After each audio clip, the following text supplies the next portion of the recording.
چاہیے ڈھیر لگا دیتے ہیں، عورت چاہیے قربان کرتے ہیں، پر تھوڑی تبدیلی لے آ۔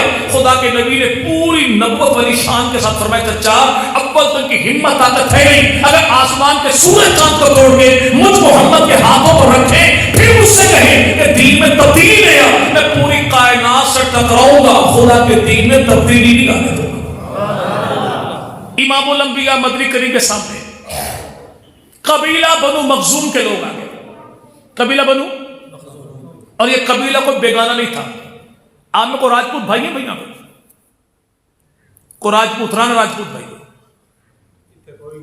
چلے، کو گجر بھائی چلے، بارک اللہ، بڑا سرسبز و شاداب علاقہ ہے۔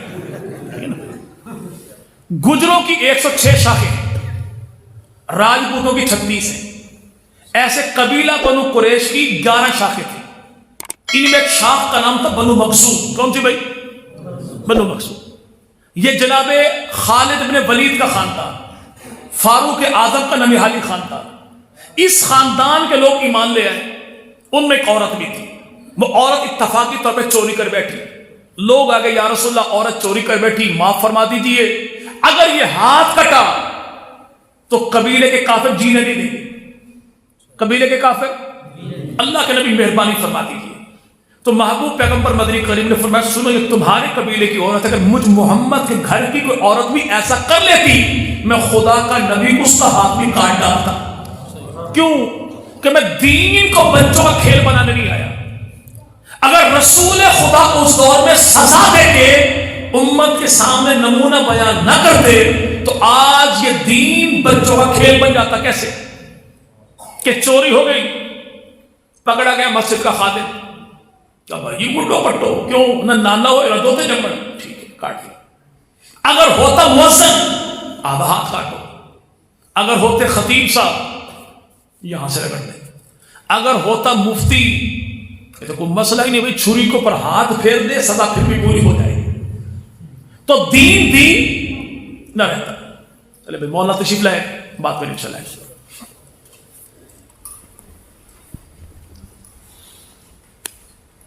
اور صرف مولانا ہی نہیں آئے، الیاس قتال پوری صاحب بھی آ گئے۔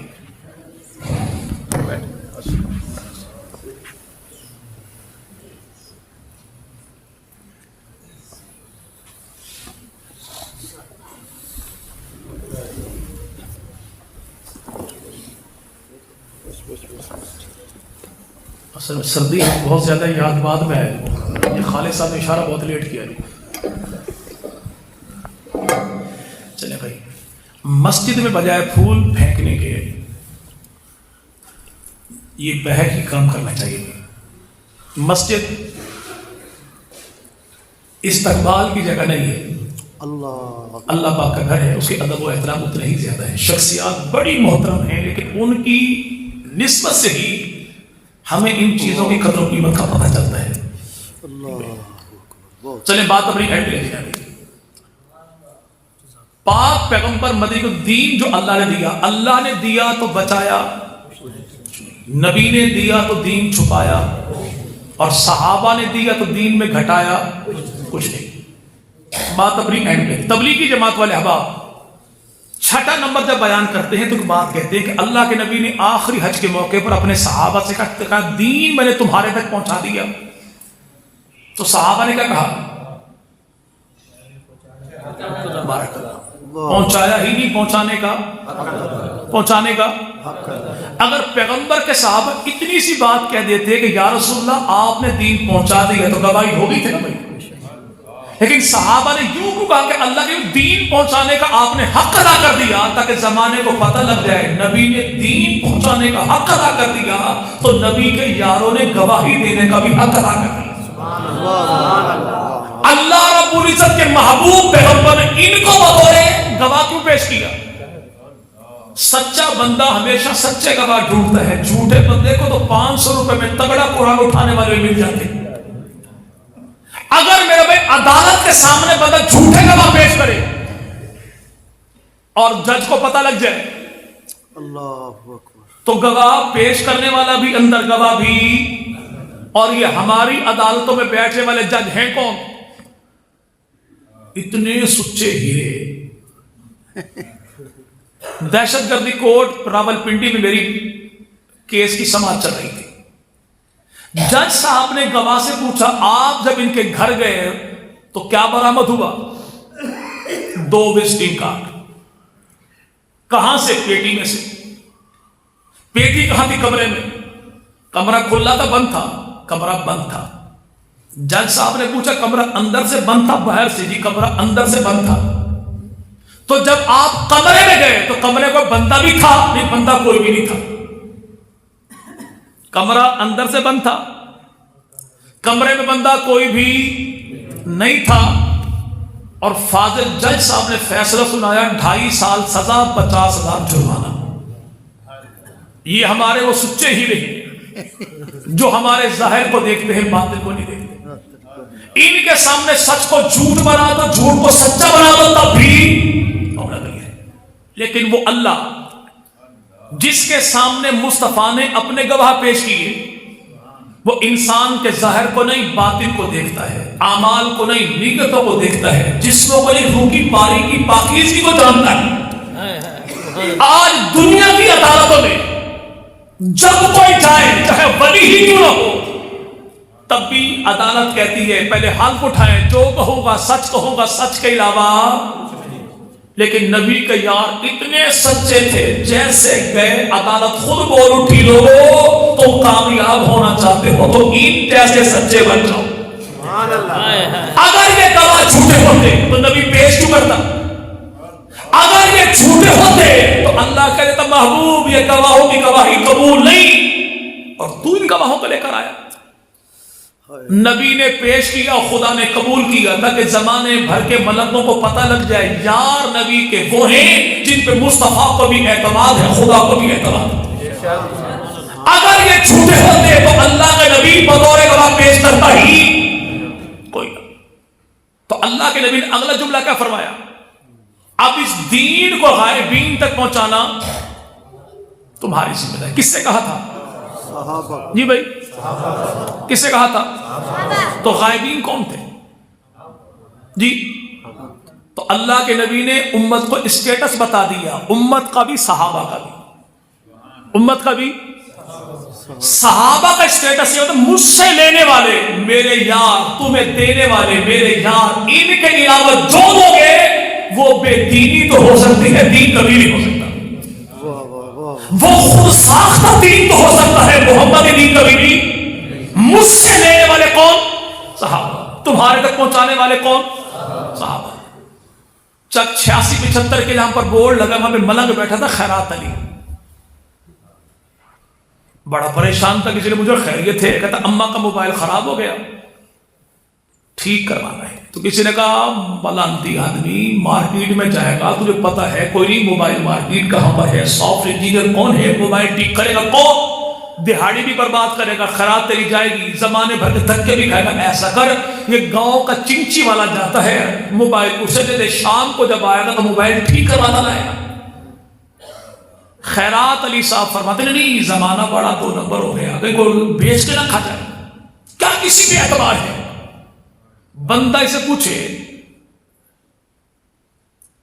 کہ تجھے خراب موبائل تو اس کے حوالے نہیں کرتا جس پر تجھے اعتبار نہ ہو.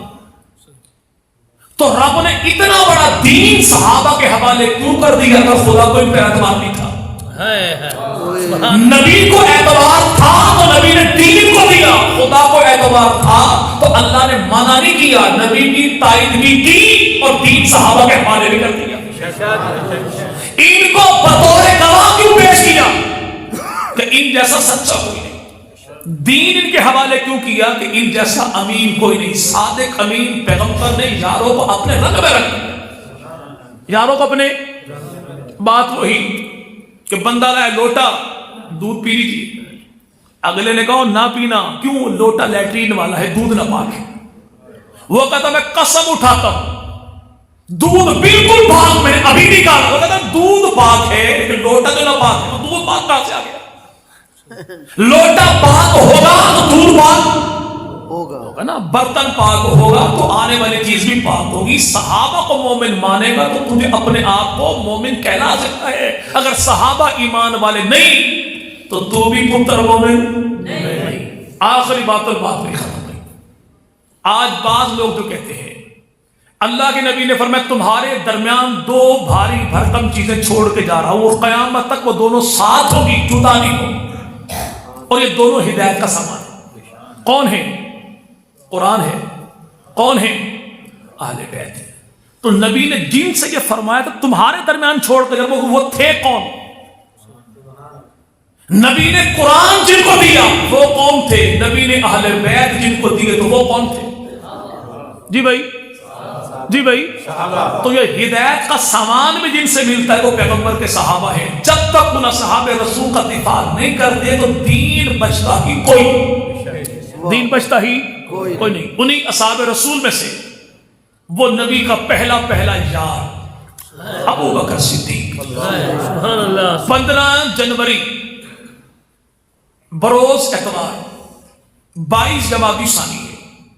ملک بھر میں محبوب پیغمبر کی نبوت کے سرمایے کا پہلا سکہ ابو بکر صدیق کے تذکرے کو عام کرنے کے لیے اہل سنت والجماعت پاکستان بھر کی سڑکوں پر نکلیں گے اور زمانے بھر کو SSP سنی سپر پاور دکھائیں گے انشاءاللہ.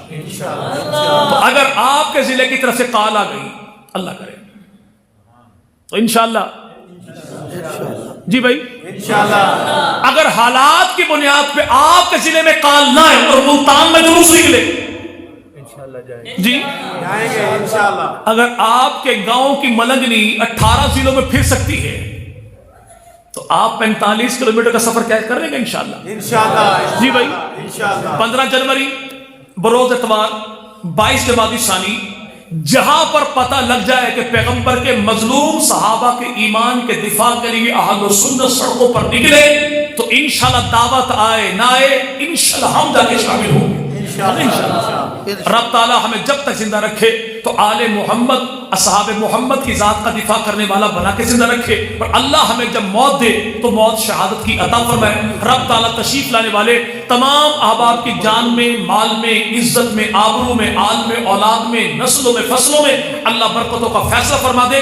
زمین و آسمان کی تمام تر آفات و بلیات بالخصوص کرونا سیلاب جیسی مصیبتوں سے رب تعالیٰ امت محمدیہ کے بچے بچے کو محفوظ فرمائے، چپے چپے کو محفوظ فرمائے. وآخر دعوانا ان الحمدللہ رب العالمین. ماشاءاللہ ماشاءاللہ، بہت اچھے بہت اچھے.